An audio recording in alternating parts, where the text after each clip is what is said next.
Hello दोस्तों, तो कल जो हमने वीडियो लिया था इससे पहले, उसमें हमने कोलाइडी विलयनों के वर्गीकरण की बात की थी। और कोलाइडी विलयनों के वर्गीकरण में हमने 3 मापदंड लिए।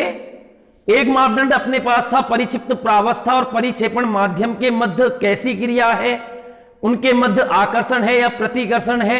इसके आधार पर हमने कोलाइडी विलयनों को 2 भागों में बांटा था, द्रव स्नेही कोलाइड और द्रव विरोधी कोलाइड।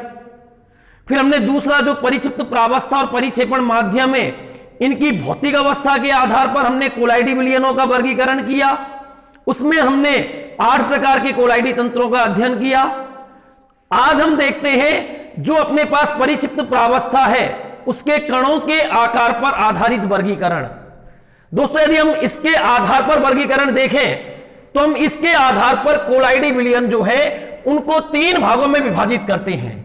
यदि हम इसके आधार पर वर्गीकरण करें तो नंबर पहला होता है बहुआण्विक कोलाइड। बहुआण्विक कोलाइड।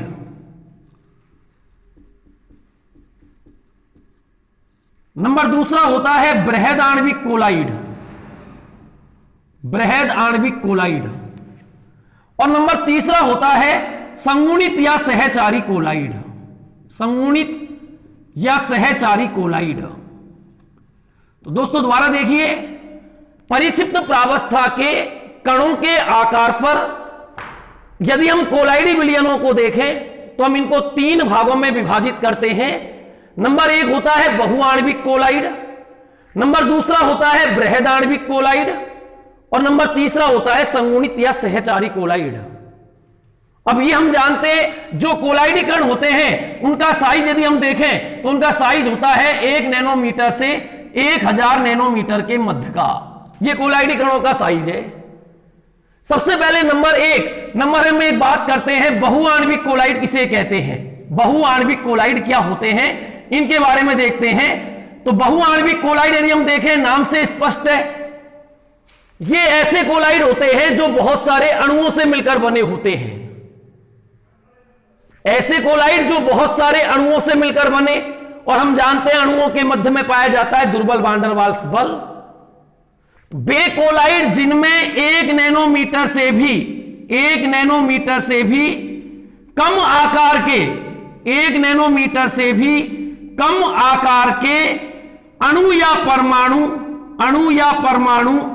आपस में गुच्छित होकर अणु या परमाणु आपस में गुच्छित होकर या आपस में जुड़कर या आपस में जुड़कर कोलाइड विलयन का निर्माण करे या कोलाइड का निर्माण करे, तो ऐसे कोलाइड को हम कहते हैं बहुआण्विक कोलाइड। सपोज करिए अपने पास छोटे अपने पास ये अणु या परमाणु है और जो इनका आकार है वो 1 नैनोमीटर से भी कम है। 1 नैनोमीटर से भी कम है। हमने ये अणु या परमाणु लिए और इनका आकार 1 नैनोमीटर से भी कम है। लेकिन जब ये अणु या परमाणु आपस में जुड़ जाए और अपनी साइज को 1 नैनोमीटर से 1000 नैनोमीटर के मध्य में कर ले, तो बताओ इसे हम कौन सा कोलाइड बोलेंगे? बहुआण्विक कोलाइड। ये छोटे 1 नैनोमीटर से भी कम आकार के अणु या परमाणु है और ये आपस में वान डेर वाल्स बल द्वारा बंधित होकर ये कोलाइड बना लिया। बताओ इसका साइज कितना मान लिया हमने? 1 नैनोमीटर से 1000 नैनोमीटर के मध्य में है, तो हम इसे कौन सा कोलाइड बोलेंगे? बहुआण्विक कोलाइड कहेंगे। तो वे कोलाइड जिनमें 1 नैनोमीटर से भी कम आकार के अणु या परमाणु वान डेर वाल्स बल द्वारा बंधित होकर, वान डेर वाल्स बल हम जानते हैं अणु या परमाणुओं के मध्य में पाया जाता है, आपस में बंधित होकर कोलाइड का निर्माण करते हैं, तो उसे बोलते हैं बहुआण्विक कोलाइड। दोबारा देख लो, बहुत सारे अणुओं से मिलकर बना कोलाइड। ये अपने पास बहुत सारे छोटे अणु या परमाणु है, हमने माना इनका साइज 1 नैनोमीटर से भी कम है, और जब ये आपस में जुड़ जाए और अपने साइज को 1 नैनोमीटर से 1000 नैनोमीटर के मध्य कर ले, तो बताओ ये कौन सा कोलाइड कहलाएगा? बहुआण्विक कोलाइड कहलाएगा। तो वे कोलाइड जिनमें 1 नैनोमीटर से भी कम आकार के अणु या परमाणु आपस में वान डेर वाल्स बल द्वारा जुड़कर या गुच्छित होकर कोलाइड का निर्माण करते हैं, तो ऐसे कोलाइड को कहते हैं बहुआण्विक कोलाइड। क्लियर हो गया होगा बिल्कुल। अणुओं से मिलकर बना कोलाइड। जैसे अपने पास सोने का कोलाइड विलयन है, सोने का कोलाइड विलयन है। अब बताओ सोने का कोलाइड विलयन बनाने के लिए हम क्या करते हैं? अपने पास सोने के छोटे छोटे अणु या परमाणु है, वो आपस में जुड़ेंगे और आपस में जुड़कर कोलाइड का निर्माण करेंगे। छोटे छोटे अणु आपस में जुड़े, फिर सोने का कोलाइड विलयन बनेगा। यदि अपने पास सल्फर एसिड परमाणु युक्त कोलाइड है, सल्फर के छोटे छोटे छोटे अणु आपस में जुड़कर कोलाइड का निर्माण करते हैं, तो हम ये एग्जांपल दे सकते हैं। हम इसमें ये कह सकते हैं ये अकेला जो है ये कोलाइड कर नहीं होगा, ये अकेला चना भाड़ नहीं फोड़ सकता, इसके लिए पूरा का पूरा चाहिए, आपस में जुड़कर ये साइज चाहिए, तब जाके वो बहुआण्विक कोलाइड होगा। तो स्वर्ण परमाणु युक्त कोलाइड विलयन, सल्फर का कोलाइड विलयन, इनको बनाने के लिए छोटे छोटे अणु आपस में जुड़ते हैं, फिर कोलाइड का निर्माण करते हैं। तो ये पहला कोलाइड है। बहुआण्विक कोलाइड क्या होता है? द्वारा मैं परिभाषा बोल दूं किस तरीके से लिखना है। वे कोलाइड जिनमें 1 नैनोमीटर से भी कम आकार के अणु या परमाणु परस्पर गुच्छित होकर कौन से बल द्वारा? वान डर वाल्स बल द्वारा कोलाइड का निर्माण करते हैं, तो ऐसे कोलाइड को कहते हैं बहुआण्विक कोलाइड। ये तो था पहला प्रकार। अब हम नंबर दूसरा देखते हैं। नंबर दूसरा होता है बृहदाण्विक कोलाइड। बृहदाण्विक कोलाइड क्या होते हैं? यदि हम बृहदाण्विक कोलाइड की बात करें तो इनमें अपने को कोई भी कुछ नहीं करना, जो बड़े बड़े अणु हैं वही कोलाइड की भांति काम करते हैं। इस प्रकार के कोलाइड विलयन में बड़े बड़े आकार के अणु होते हैं जिनमें कई परमाणु विद्यमान होते हैं, और वो बड़े आकार के कोलाइडी अणु ही विलायकों में वितरित हो जाते हैं, कोलाइडी माप के आकार में परिवर्तित हो जाते हैं, और ये कोलाइड बहुत अधिक स्टेबल होते हैं। इसके अंतर्गत हम यदि एग्जांपल दें, स्टार्च है, प्रोटीन है, एंजाइम है, उत्प्रेरक है, या नायलॉन है, पॉलिस्टर है, ये सभी बहुआण्विक कोलाइड के अंतर्गत आते हैं। तो बहुआण्विक कोलाइड में क्या होता है? इस प्रकार के कोलाइड में बड़े बड़े अणु होते हैं जिनमें कई परमाणु विद्यमान होते हैं। वो बड़े बड़े आकार के अणु ही कोलाइडी माप के आकार में परिवर्तित हो जाते हैं, विलायकों में वितरित हो जाते हैं।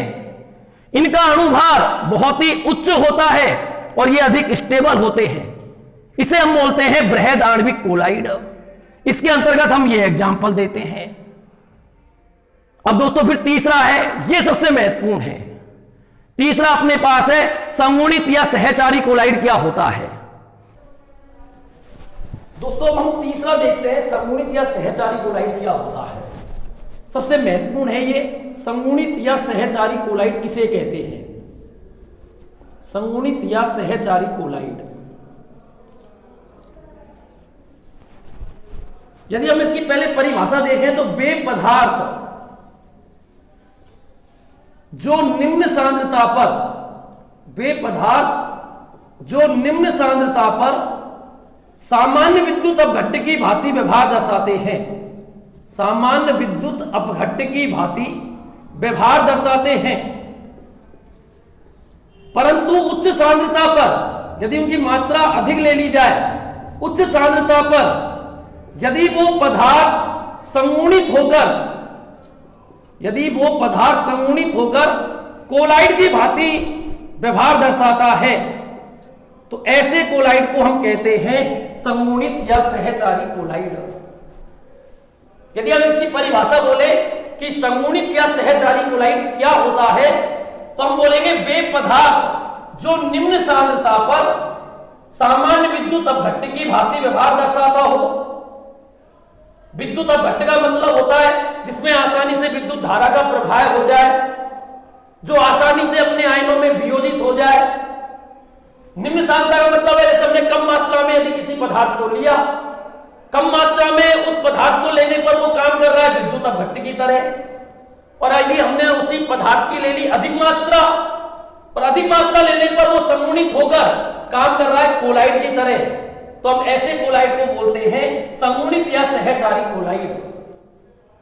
यदि हम इसकी परिभाषा दें कि संगुणित या सहचारी कोलाइड किसे कहते हैं, तो दोस्तों वे पदार्थ जो निम्न सांद्रता पर सामान्य विद्युत अपघट्ट की भांति व्यवहार दर्शाता हो, परंतु उच्च सांद्रता पर वो पदार्थ संगुणित होकर यदि कोलाइड का निर्माण करता है तो ऐसे कोलाइड को हम कहते हैं संगुणित या सहचारी कोलाइड। संगुणित या सहचारी कोलाइड कहते हैं। अब दोस्तों इसमें एक शब्द आता है अपने पास मिसेल। मिसेल क्या होता है? जो मिसेल होता है वो संगुणित या सहचारी कोलाइड के समूहन से बनता है। संगुणित या सहचारी कोलाइड के समूहन से जिसका निर्माण होता है उसको हम बोलते हैं मिसेल। मिसेल का निर्माण संगुणित या सहचारी कोलाइड के समूहन से जो बनता है उसको हम मिसेल कहते हैं। अब अपने को मिसेल निर्माण की क्रियाविधि बतानी है कि मिसेल का निर्माण कैसे होता है, इसकी क्रियाविधि को समझाना है, या अपने को यह बताना है कि अपने पास कोई गंदा कपड़ा है, उस कपड़े पर कोई मैल लगा हुआ है, कोई गंदगी लगी हुई है, ग्रीस लगा हुआ है, तो उसको जब हम साबुन के विलयन में डुबोते हैं तो साबुन उसको किस तरीके से साफ करता है।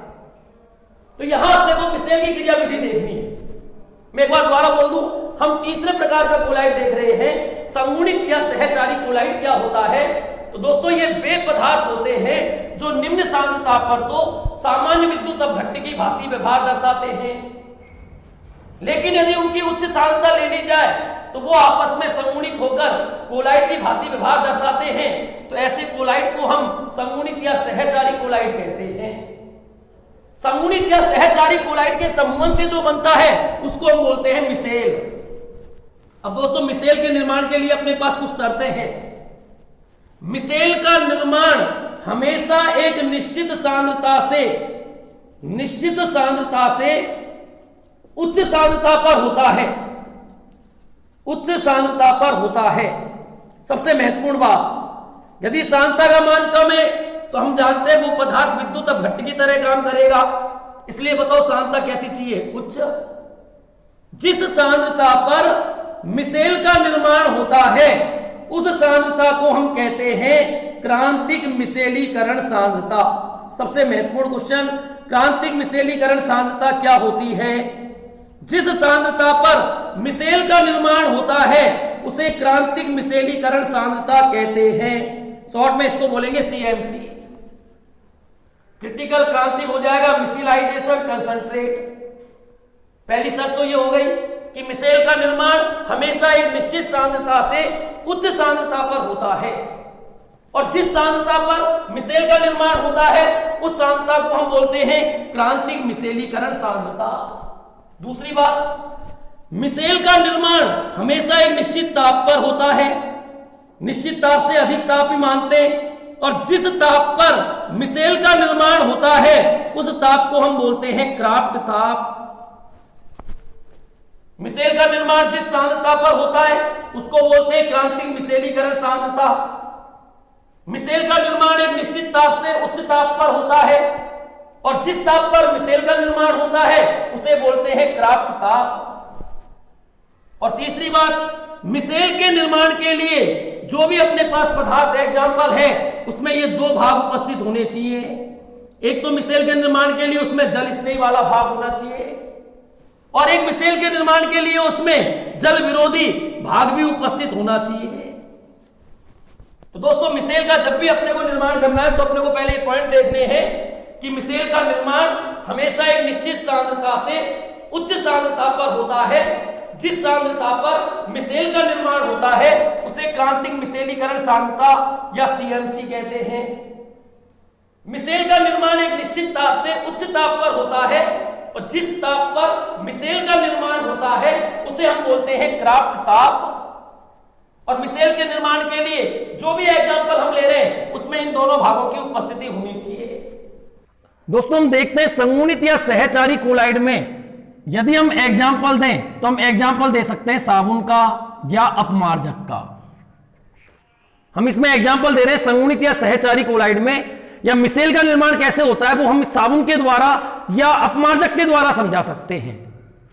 सबसे पहले हम ये देखते हैं साबुन होते क्या हैं, साबुन किसे कहते हैं। तो यदि हम साबुन की परिभाषा देखें तो उच्च बसीय अम्लों के सोडियम या पोटेशियम लवणों को सोडियम या पोटेशियम लवणों को हम कहते हैं साबुन। जैसे अपने पास ये एग्जांपल है C17H35 COONA, ये एग्जांपल है। यदि हम इसका नाम दें तो इसका नाम अपने पास है सोडियम स्टीयरेट। ये सोडियम स्टीयरेट साबुन है। उच्च बसीय अम्लों के सोडियम या पोटेशियम लवण, अपने पास था स्टीयरिक अम्ल। स्टीयरिक अम्ल का फॉर्मूला होता है C17H35 COOH। अम्ल में से H को हटाकर Na लगाया। जब अम्ल में से H को हटा देते हैं तो उस अम्ल के नाम के पीछे लग जाता है एट। स्टीयरिक अम्ल से बन गया स्टीयरेट, Na को लगा दिया, नाम हो गया सोडियम स्टीयरेट। ये उच्च बसीय अम्ल का सोडियम लवण है, साबुन है। इसके अलावा हम और एग्जांपल दे सकते हैं, सोडियम पोमीटेट, इसका फॉर्मूला होता है C15H31 COONA, ये भी साबुन है।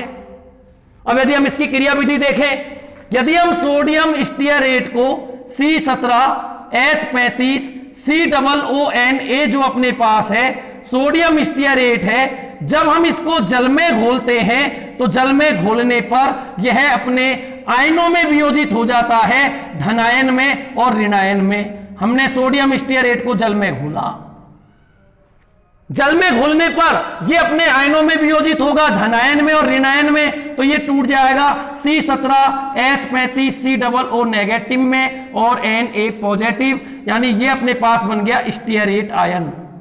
स्टीयरेट आयन में टूट गया और सोडियम आयन में टूट गया। तो हम कैसे बोलेंगे, जब सोडियम स्टीयरेट को जल में घोला जाता है तो जल में घोलने पर यह अपने आयनों में विभाजित हो जाता है। अब दोस्तों यदि हम स्टीयरेट आयन की संरचना देखें, सोडियम आयन है विलयन में चला जाएगा। हम स्टीयरेट आयन को देखते हैं। यदि हम स्टीयरेट आयन की संरचना देखें तो इसमें अपने पास 17 कार्बन है, 35 हाइड्रोजन है। कार्बन हाइड्रोजन से मिलकर बना भाग कहलाता है हाइड्रोकार्बन। बताओ यदि हम C17H35 को लिखें तो हम कैसे लिखेंगे, 1 carbon, 2 carbon, 3 carbon, 4 carbon, 5 carbon, 6 carbon, इस तरीके से हम इसको बनाएंगे। 7 carbon, 8 carbon, 9 carbon, 10 carbon, 11 carbon, 12 carbon, 13 carbon, 14 carbon, 15 carbon, 16 carbon, 17 carbon, और ये अपने पास हो गया COO नेगेटिव। ये लिख दिया हमने, ये C17H35 COO नेगेटिव है। अब दोस्तों इसको यदि बात है तो इसको हम 2 भागों में विभाजित कर सकते हैं। एक तो अपने को ये लंबा पूंछ जैसा भाग दिखाई दे रहा है, ये केवल कार्बन और हाइड्रोजन से मिलकर बना है। जो भाग केवल हाइड्रोजन और कार्बन से मिलकर बना होता है उसको हम कहते हैं हाइड्रोकार्बन भाग। ये हाइड्रोकार्बन भाग है, हाइड्रोजन और कार्बन से मिलकर बना हुआ है। इसके ऊपर कोई आवेश नहीं है, हाइड्रोकार्बन भाग। तो बताओ इसको हम कौन सा भाग भी बोल सकते हैं, इसको हम अध्रुवीय भाग भी बोल सकते हैं, अनायनिक भाग भी बोल सकते हैं। इसके ऊपर कोई भी आवेश नहीं है। यह बताओ ये कौन सा भाग भी कहलाता है, इसको हम कौन सा भाग भी कह सकते हैं, ये पूंछ वाला भाग है, लंबा भाग है, पूंछ वाला भाग है।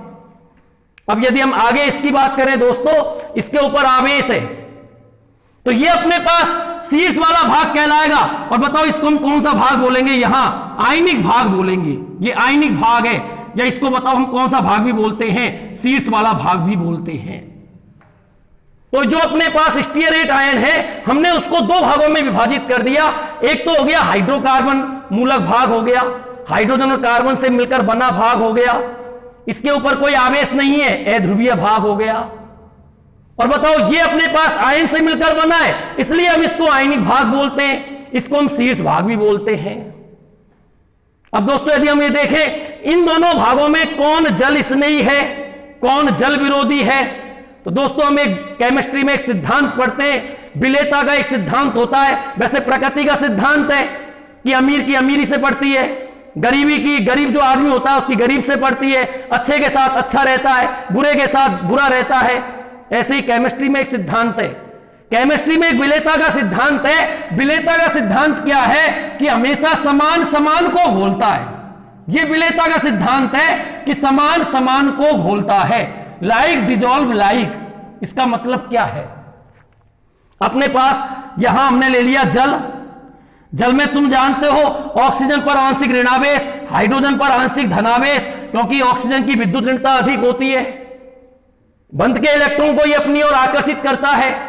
तो बताओ यदि हम जल, ये हम कोई विलायक लें जल, ये विलायक अपने पास कैसा विलायक होगा? ये अपने पास ध्रुवीय विलायक होगा, क्योंकि इसमें आयन है। आयनों में ये विभाजित है प्लस में और माइनस में। अब यदि हम बात करें, बताओ ये कैसा भाग है? अध्रुवीय भाग। अध्रुवीय भाग की इससे नहीं पटेगी। सिद्धांत क्या देखा हमने विलेयता का? समान समान को घोलता है, तो ये भाग जल का विरोध करेगा। ये भाग जल में अविलेय होगा, क्योंकि ये अध्रुवीय भाग है। तो बताओ इसको हम कौन सा भाग भी बोल सकते हैं? इसको हम जल विरोधी वाला भाग भी बोल सकते हैं। जल विरोधी भाग, इसकी इससे नहीं पटेगी, क्योंकि समान समान को घोलता है। उस सिद्धांत का यहां पालन नहीं हो रहा है। लेकिन बताओ इसकी इससे खूब पटेगी। इसकी इससे क्यों पटेगी? ये कैसा भाग हो गया बताओ? आयनिक भाग, ध्रुवीय भाग है। तो बताओ इसको हम कौन सा भाग भी बोलेंगे? इसको हम बोलेंगे जल स्नेही भाग। तो बताइए इस एग्जाम्पल में दोनों भाग उपस्थित है। इस एग्जाम्पल में जल स्नेही वाला भाग भी उपस्थित है, और इस एग्जाम्पल में अपने पास जल विरोधी वाला भाग भी उपस्थित है। अब दोस्तों में यहां मजेदार खेल देखते हैं कि अपने पास कोई गंदा कपड़ा है, उस गंदे कपड़े को जब हम साबुन के घोल में डालते हैं तो साबुन किस तरीके से उसकी गंदगी को दूर हटा देता है। उसके लिए हमने क्या किया, ध्यान से देखना, सबसे महत्वपूर्ण काम। हमने एक पात्र लिया और उस पात्र में हमने किसी भी गंदे मैले चिकने कपड़े को इसके अंदर डाल दिया। ये कोई कपड़ा है, इसके अंदर पूरे के पात्र के अंदर ये पानी भरा हुआ है। ये हमने इसमें पानी भर दिया। पानी में हमने किसी कपड़े को डुबोया है, और हमने ये माना जो ये कपड़ा है, इस कपड़े पर ये ग्रीस का दाग है। ये ग्रीस का दाग मान लो, ये ग्रीस का दाग है, ग्रीस। अब बताओ हमको ये देखना है कि ये जो गंदा कपड़ा है, इस पर जो ये ग्रीस का दाग लगा हुआ है, इसको साबुन किस प्रकार से दूर हटाएगा। देखिए बहुत जोरदार यहां खेल देखेंगे हम, किस तरीके से ये गंदगी का कण दूर हटेगा। जो ये ग्रीस का दाग यहां लगा हुआ है दोस्तों, ये ग्रीस है अपने पास अनायनिक। इसके ऊपर कोई भी आवेश नहीं होता, अनायनिक भाग है, अनायनिक है ये। अब हमने क्या किया, जल तुम जानते ही हो, जल अपने पास होता है HOH, हाइड्रोजन पर आंशिक धनावेश होता है। ये जल ले लिया।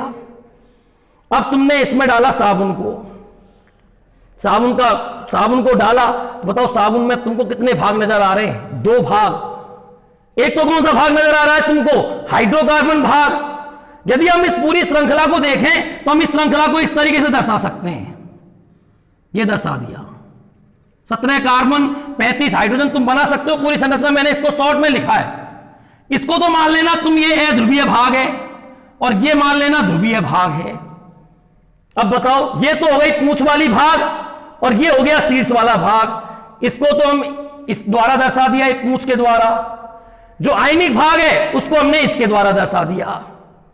अब देखो इसके अंदर क्या खेल होगा। तुमने साबुन को इसके अंदर डाला। अब बताओ साबुन किससे प्यार कर, यहां जो गंदगी अपने पास है ये किससे प्यार करेगी भाई? ये अनायनिक है। अनायनिक तुरंत किसको खींचेगी बताओ? शीर्ष वाले भाग को या पूंछ वाले भाग को। हमने अभी एक विलेयता का सिद्धांत पढ़ा है, समान समान को घोलता है। तो बताइए अध्रुवीय भाग तुरंत जो पूंछ वाला भाग है वो इसके पास आएगा। ये अनायनिक है, अनायनिक को किससे प्यार है? इस वाले भाग से। तो ये पूंछ वाले जो भाग है अपने पास है, ये बताओ तुरंत किसके अंदर धस जाएगा? ये ग्रीस के अंदर धस जाएगा। और हम जानते हैं पूंछ वाला जो भाग है जल विरोधी वाला भाग है, तो भाई जल से दूर भागेगा, इसलिए ग्रीस के अंदर समा जाएगा। कपड़े के अंदर जो गंदगी लगी हुई है उसके अंदर धस जाएगा। और बताओ इसके ऊपर ये कैसा भाग है? शीर्ष भाग। ये शीर्ष भाग बना दिया। बताओ शीर्ष भाग किसने स्नेह करता है? पानी से। ये पानी के पास में आ गया। द्वारा देख लो, हमने जो ये साबुन है इसमें 2 भाग है। ये अनायनिक भाग है, ये आयनिक भाग है, ये जल विरोधी भाग है, ये जल स्नेही भाग है। जैसे ही हम साबुन को इसमें डाला तो साबुन का जो पूंछ वाला भाग है वो किससे प्यार करता है? बताओ अनायनिक भाग ये है। इसके अंदर समा जाएगा। जो अपने पास आयनिक भाग है वो ऊपर रहेगा। अब देखो यहां खेल बड़े मजेदार होगा। क्या होगा इसमें, ये आयन है, ये जल से स्नेह करता है। जब ये इससे जल से स्नेह करता है तो बताओ जल क्या करेगा, जो ये इसका शीर्ष वाला भाग है इसको खींचेगा। अब बताइए जब ये इसको खींचेगा तो ये किससे जुड़ा हुआ है, पूंछ से, तो ये पूंछ को खींचेगा। और बताओ पूंछ किससे जुड़ी हुई है अब यहां, ग्रीस के दाग से, तो ये ग्रीस के दाग को खींचेगा। समझ में आया होगा कि अपने पास जल जो है वो इस शीर्ष वाले भाग को अपनी ओर आकर्षित करेगा और जो ये पूंछ वाला भाग है ये ग्रीस के दाग को खींचेगा। जब ऐसी क्रियाएं होंगी तो ये पूंछ वाला भाग क्या करेगा, इस ग्रीस के दाग को भी खींच लेगा। जब बताओ ग्रीस के दाग को खींच लेगा तो हम यदि इसकी दूसरी स्थिति बनाए तो हम इस तरीके से बना सकते हैं, ये ग्रीस का दाग, इसके अंदर ये पूंछ वाले भाग चारों तरफ से, और ये बताओ ये कैसा भाग, ये कौन सा भाग आ गया, शीर्ष भाग। तो बताइए जो अपने पास ये निर्माण हुआ इस तरीके से आपस में जुड़कर जो ये निर्माण करते हैं, ये किसका निर्माण करते हैं, मिसेल का। ये मिसेल बन गया अपने पास। मिसेल में जो अपने पास हाइड्रोकार्बन होता है वो तो केंद्र की ओर होता है और जो इसका शीर्ष भाग होता है वो पृष्ठ की ओर होता है। इस तरीके से मिसेल का निर्माण होता है। एक बार यदि हम इस पूरी क्रिया विधि को, सबसे महत्वपूर्ण एग्जाम्पल है, पूरा द्वारा देखें किस तरीके से संगुणित या सहचारी कोलाइड क्या होता है। ये वे कोलाइड होते हैं या ये वे पदार्थ होते हैं जो निम्न सांद्रता पर कम मात्रा में तो काम करते हैं सामान्य विद्युत अपघट्ट की तरह। उच्च सांद्रता पर अधिक मात्रा में यदि उस पदार्थ को लें और वो संगुणित होकर काम करता है कोलाइड की तरह, तो ऐसे कोलाइड को हम संगुणित या सहचारी कोलाइड कहते हैं। संगुणित या सहचारी कोलाइड के समूहन से बनता है मिसेल। मिसेल का निर्माण हमेशा एक निश्चित सांद्रता से उच्च सांद्रता पर होता है। जिस सांद्रता पर मिसेल का निर्माण होता है उसे बोलते हैं क्रांतिक मिसेलीकरण सांद्रता, शॉर्ट में बोलेंगे सीएमसी। मिसेल का निर्माण जिस ताप पर होता है उसे बोलते हैं क्राफ्ट ताप। मिसेल के निर्माण के लिए दोनों भागों की उपस्थिति जरूरी होती है। जल स्नेही वाला भाग भी होना चाहिए, जल विरोधी वाला भाग भी होना चाहिए। प्रत्येक मिसेल के लिए इसका मान अलग अलग होता है। यहां जब हम एग्जाम्पल देखते हैं संगुणित या सहचारी कोलाइड का, साबुन है, अपमार्जक है, इनके 100 या 100 से भी अधिक अणु आपस में जुड़कर मिसेल का निर्माण करते हैं। यदि हम साबुन के लिए सीएमसी का मान देखें, क्रांतिक मिसेलीकरण सांद्रता का मान देखें, तो इसका मान लगभग 10⁻³ मोल लीटर इनवर्स होता है। अब हम इस क्रिया विधि को एक बार दोबारा देखें। साबुन एग्जाम्पल लिया हमने, हम जानते हैं साबुन होते क्या है, उच्च वसीय अम्लों के सोडियम या पोटेशियम लवणों को कहते हैं साबुन। अपने पास उच्च वसीय अम्ल जैसे स्टीयरिक अम्ल है, हमने उसका अम्ल में H को हटाकर Na लगा दिया, सोडियम स्टीयरेट एग्जाम्पल ले लिया, C17H35COO Na। सोडियम पोमीटेट भी ले सकते हैं, सोडियम लॉरिएट भी ले सकते हैं। सोडियम पोमीटेट का फॉर्मूला C15H31COO Na। अब बताओ, हमने सोडियम स्टीयरेट को जल में घोला, जल में घोलने पर वो अपने आयनों में वियोजित हो गया, धनायन में और ऋणायन में, स्टीयरेट आयन में और सोडियम आयन में। अब स्टीयरेट आयन को हम इस तरीके से लिख सकते हैं। जब हम इस तरीके से लिखते हैं तो हम देखते हैं इसमें दो भाग उपस्थित होते हैं। एक तो होता है अध्रुवीय भाग, हाइड्रोकार्बन वाला भाग जो है, और ये होता है अपने पास ध्रुवीय भाग, आयनिक भाग भी बोल सकते हैं। अब हमने विलेयता का एक सिद्धांत पढ़ा है कि समान समान को घोलता है। बताओ, जल हमने लिया, जल हम जानते हैं ध्रुवीय विलायक होता है। ये कैसा भाग है? अध्रुवीय भाग है। ये इससे विरोध करेगा, इसमें नहीं घुलेगा, तो ये जल विरोधी वाला भाग हो गया, ये जल स्नेही वाला भाग हो गया। हम इसको इस तरीके से भी बना सकते हैं, पूरा बना सकते हो 17 कार्बन तक इसको इस तरीके से, ये पूंछ वाला भाग और ये शीर्ष वाला भाग। अब दोस्तों, अपने पास कोई मैला, गंदा, चिकना कपड़ा है, उस पर से अपने को लगी गंदगी को दूर हटाना है। इसको हमने किस तरीके से हटाया? हमने माना कि कपड़े पर ये ग्रीस का दाग लगा हुआ है। अब बताओ, ग्रीस को हमने कैसा लिया? यहां अनायनिक है, अब अनायनिक है, हमने इसमें साबुन को डाला, साबुन में बताओ ये पूंछ वाला भाग है, ये शीर्ष वाला भाग है। पूंछ वाला भाग होता है अध्रुवीय भाग, समान समान से घुलता है, अपने से अपने की पटेगी, इसका मतलब इसकी किससे पटेगी, इससे पटेगी। ये पूंछ वाला भाग ये अध्रुवीय है, अनायनिक है। बताओ पूंछ वाला भाग इसके अंदर समा जाएगा, ये अपनी ओर पूंछ वाले भाग को आकर्षित करेगा। जल किसको अपनी ओर आकर्षित करेगा, इसके शीर्ष वाले भाग को। अब तुमको मैंने बताया, फिर अब यहां मजेदार खेल कैसे होगा, ये इसको अपनी ओर आकर्षित करेगा, खींचेगा, ये पूंछ से जुड़ा हुआ है, ये भी नहीं जुड़े, ये भी इसको नहीं छोड़ेगा। यानी एक तरीके से ये बोल सकते हैं साथ या साथ निभाना, तो ये इसका साथ निभाएगा, ये इसका साथ निभाएगा, और ये इसमें से लगी गंदगी के कण को, चिकनाई के कण को दूर हटा देगा। इस तरीके से यहां जब देखते हैं तो चारों तरफ पूंछ वाले भाग जुड़ जाते हैं और अपने पास कपड़ों पर से जो गंदगी लगी होती है उसको हटा देते हैं। तो दोस्तों ये एक वर्गीकरण था कि कोलाइडी विलयनों को हमने परिक्षिप्त प्रावस्था के कणों के आकार के आधार पर हमने यहां इसको 3 भागों में विभाजित किया था। एक तो था बहुआण्विक कोलाइड, दूसरा था बृहद आणविक कोलाइड, और तीसरा था अपने पास संगुणित कोलाइड। दोस्तों अब हम देखते हैं कोलाइडी विलयन बनाने की विधियां। मैंने तुमको बताया कि चैप्टर पूरा अपने को सीक्वेंस से तरीके से देखना है, क्रम वाइज चलना है। पहले हमने देखा कोलाइड क्या होते हैं, कोलाइड की परिभाषा देखने के बाद हमने देखा कि कोलाइडी विलयनों का हम वर्गीकरण किस किस प्रकार से कर सकते हैं, हमने वर्गीकरण कर दिया। अब हम देखते हैं कोलाइडी विलयनों को हम किन किन विधियों के द्वारा बना सकते हैं। कोलाइडी विलयन यदि हम देखें तो हमने पढ़ा है कि हम एक तो होता है द्रव स्नेही कोलाइड और एक होता है द्रव विरोधी कोलाइड। अब द्रव स्नेही कोलाइड के बारे में मैंने तुमको बताया कि द्रव स्नेही कोलाइडी विलयन में जो परिक्षेपण माध्यम होता है उसमें परिक्षिप्त प्रावस्था को डालो, आसानी से घुल जाएगा, क्योंकि दोनों एक दूसरे से स्नेह करते हैं, दोनों में आकर्षण होता है। इसलिए द्रव स्नेही कोलाइडी विलयन बनाने के लिए हमको कोई अन्य विधि का प्रयोग नहीं करना, हमको कोई संघनन विधि, परिक्षेपण विधि का प्रयोग नहीं करना, क्योंकि द्रव स्नेही कोलाइडी विलयन में जो परिक्षेपण माध्यम के कण होते हैं वो परिक्षिप्त प्रावस्था के कणों से स्नेह करते हैं। आसानी से परिक्षेपण माध्यम को लिया, परिक्षिप्त प्रावस्था को मिलाया, तैयार हो गया। दिक्कत आती है अपने को द्रव विरोधी कोलाइडी विलयन बनाने में। द्रव विरोधी कोलाइडी विलयन के बारे में मैंने तुमको बताया कि उसमें जो परिक्षिप्त प्रावस्था के कण हैं वो परिक्षेपण माध्यम के कणों से स्नेह नहीं करते।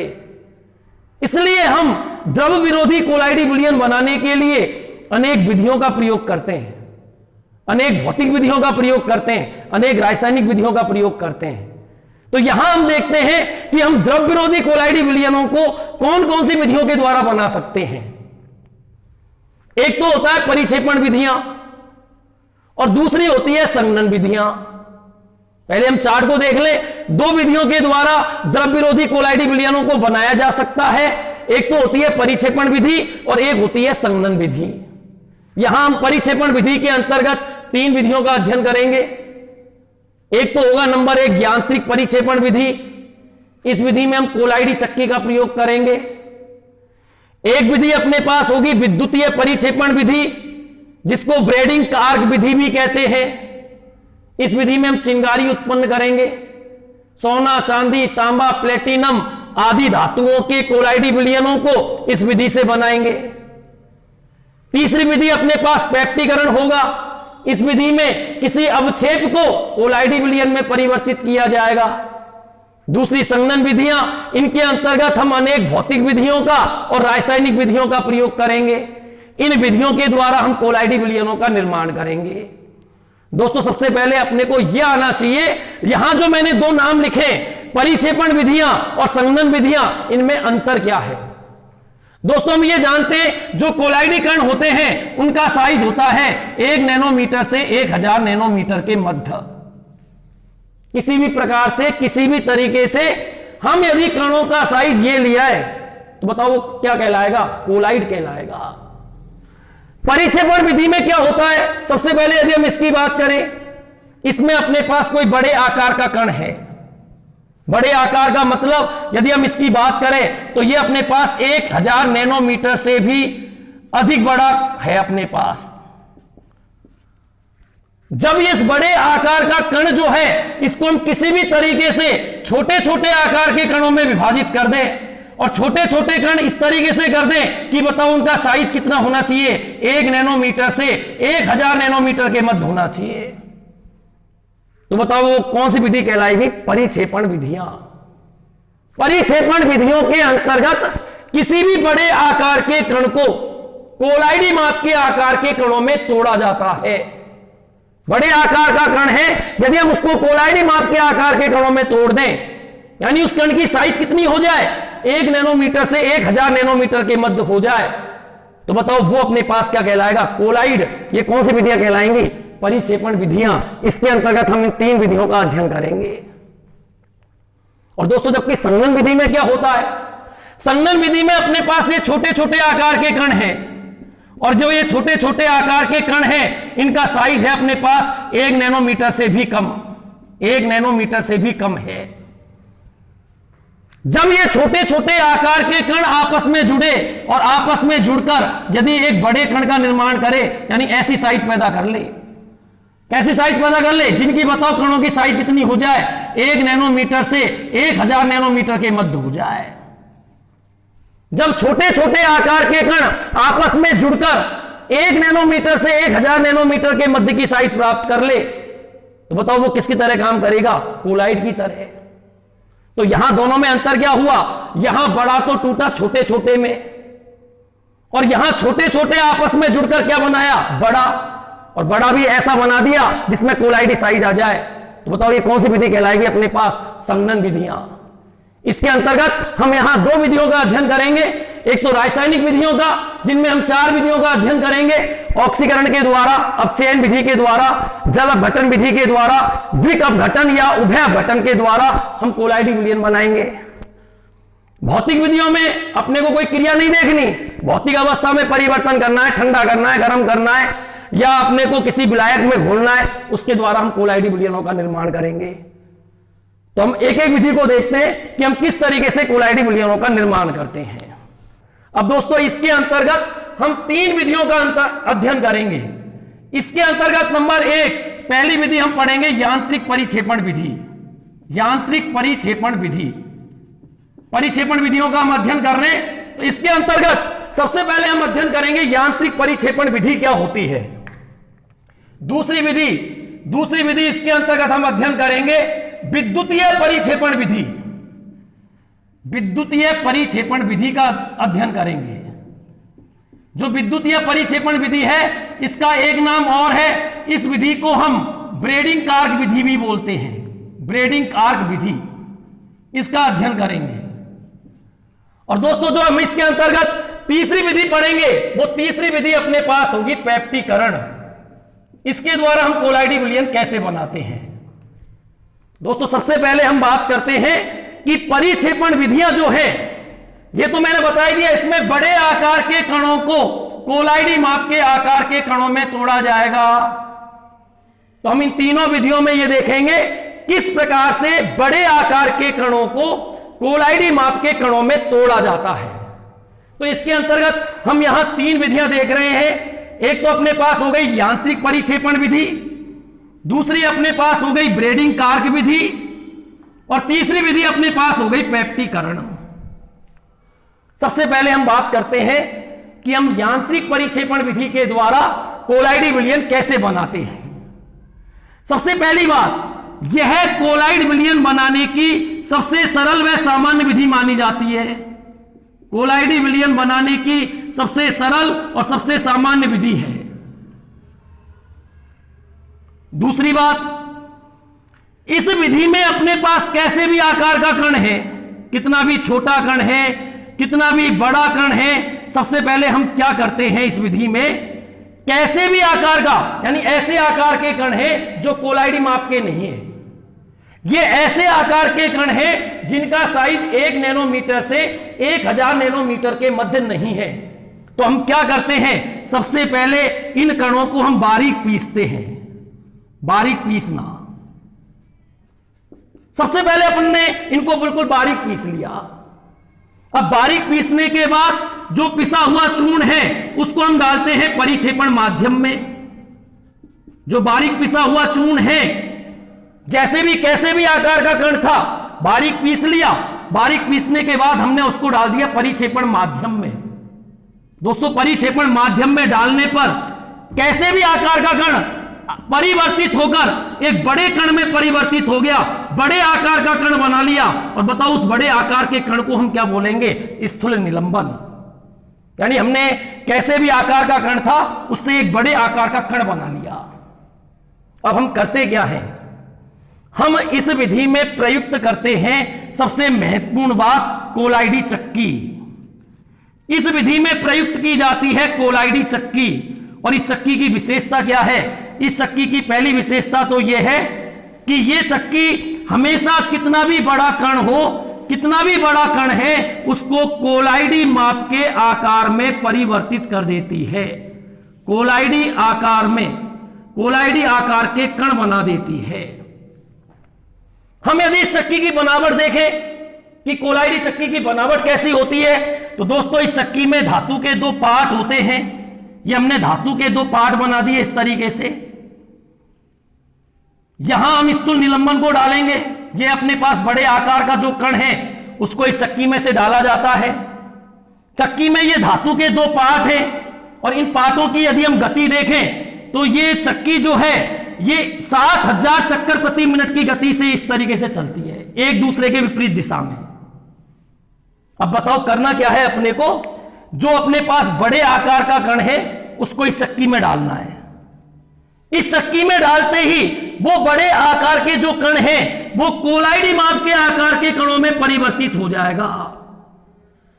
इस तरीके से हमने बड़े आकार के कण को कोलाइडी माप के कणों में परिवर्तित कर दिया। अब इस विधि में यदि हम देखें, एग्जांपल देखें, तो इस विधि के द्वारा यदि अपने पास काली स्याही है या पेंट है या रंग है या वार्निश है, इनके कोलाइडी विलयन हमेशा इस विधि के द्वारा बनाए जाते हैं।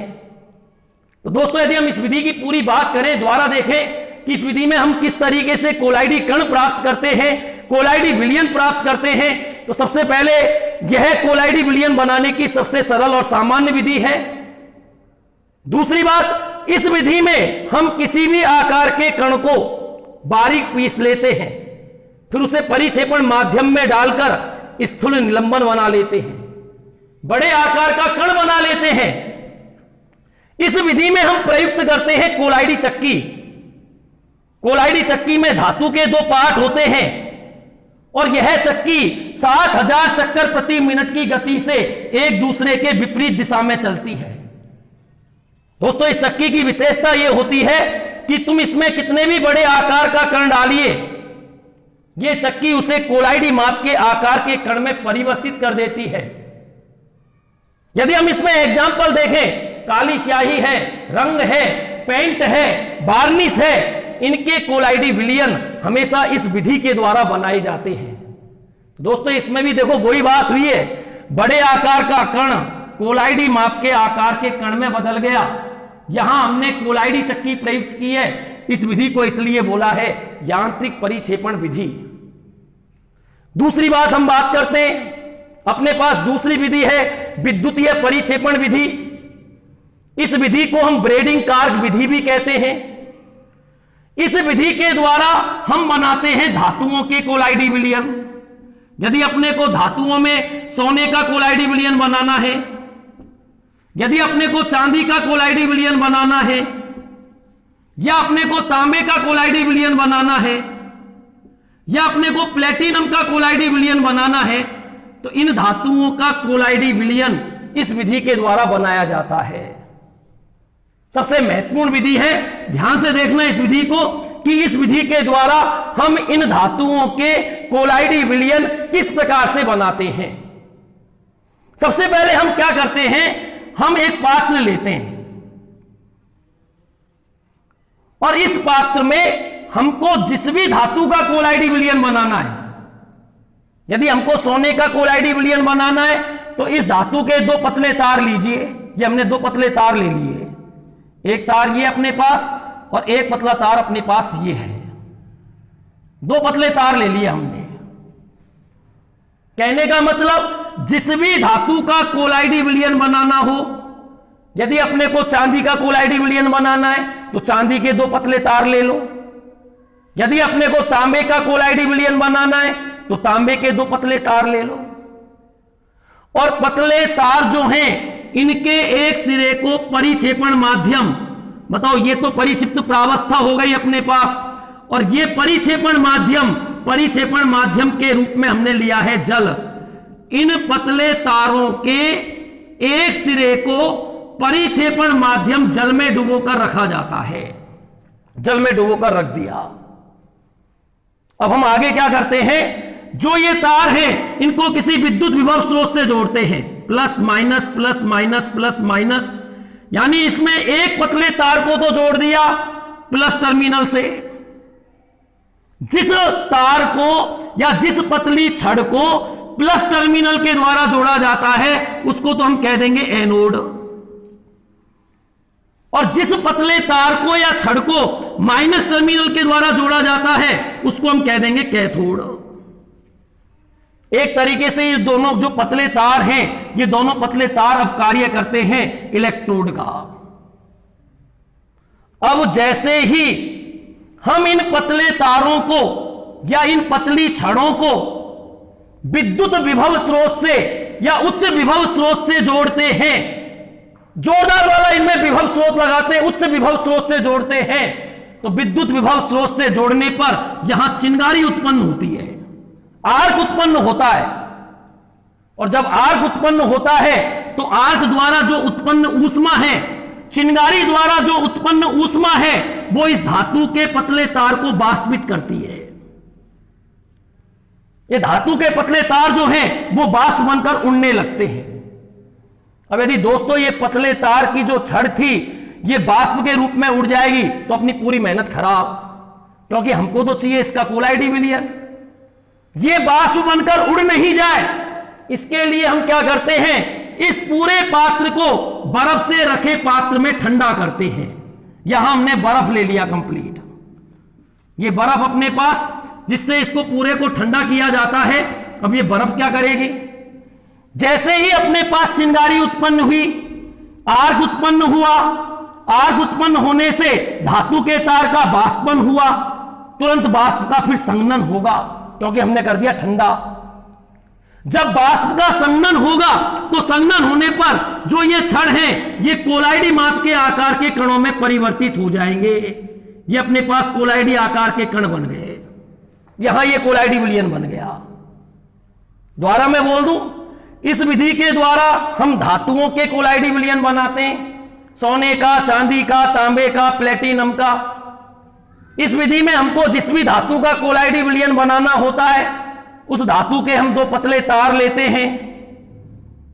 पतले तार के एक सिरे को परिक्षेपण माध्यम जल में डुबोकर रखते हैं, दूसरे सिरे को उच्च विभव स्रोत से जोड़ देते हैं।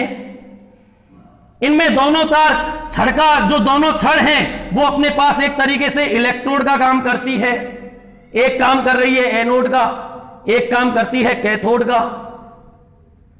अब हमने जैसे इसको उच्च विभव स्रोत से जोड़ा तो यहां विद्युत आर्क या चिंगारी उत्पन्न हुई। चिंगारी उत्पन्न होने से ये धातु के तार वाष्पित हुए। हमने इसको बर्फ से रखे पात्र में ठंडा किया। ठंडा करने पर पहले तो वाष्पन की क्रिया, फिर तुरंत संघनन की क्रिया होगी, और संघनन की क्रिया से क्या होगा, जो ये छड़ थी अपने पास ये कोलाइडी आकार के कणों में परिवर्तित हो जाएगी।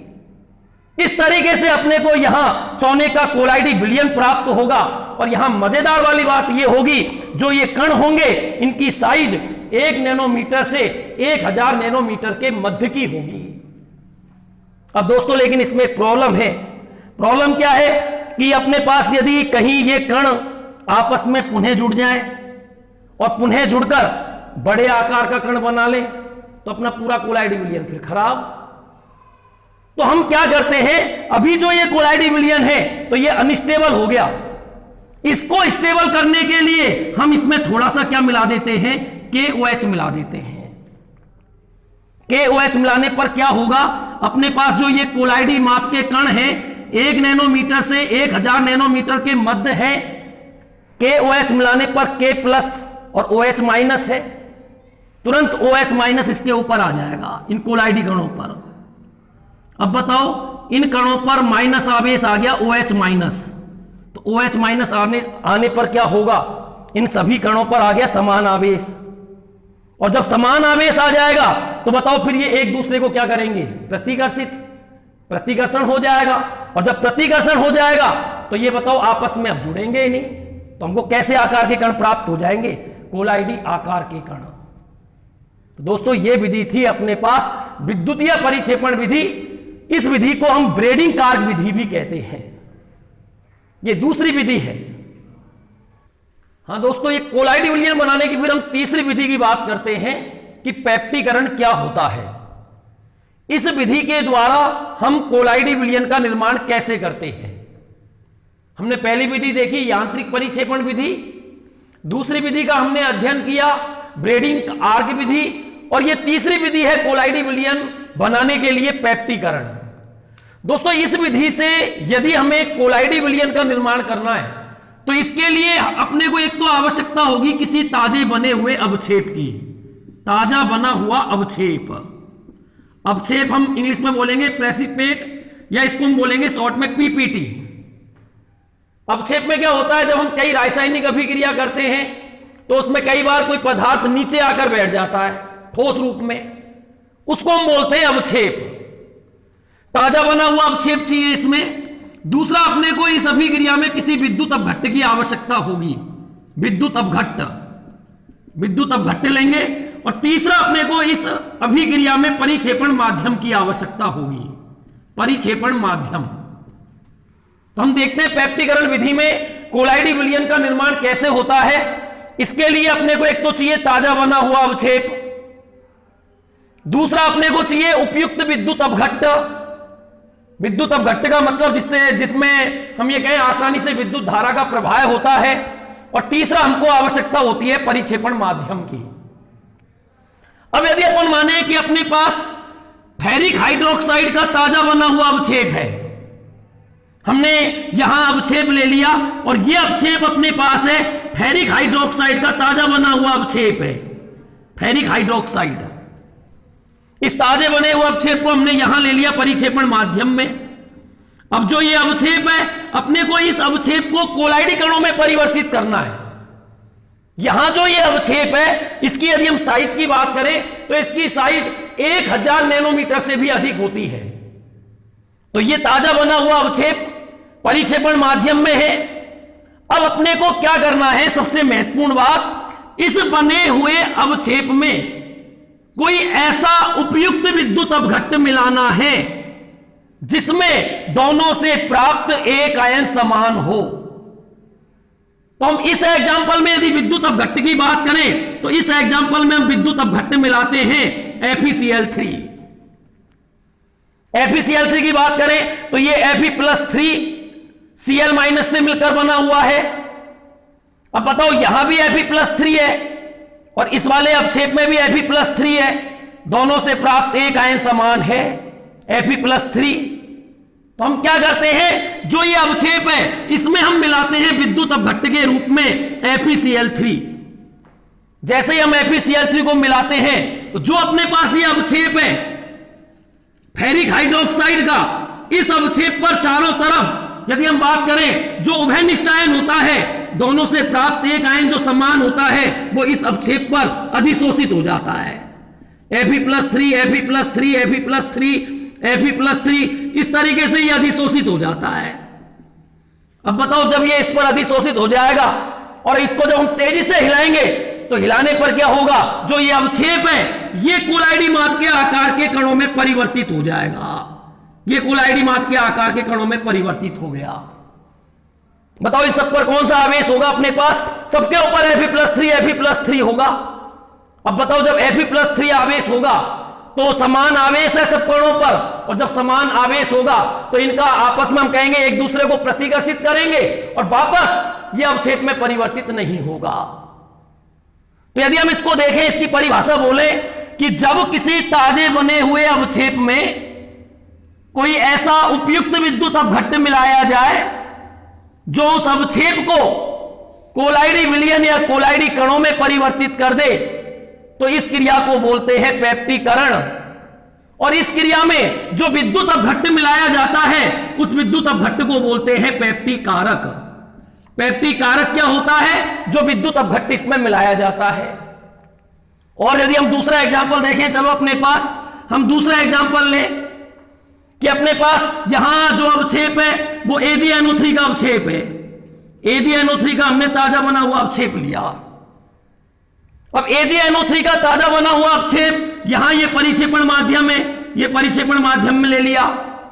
अब इसमें हम मिलाएंगे वैद्युत अपघट्ट। हमने माना इसमें AgI विद्युत अपघट्ट मिला दिया हमने।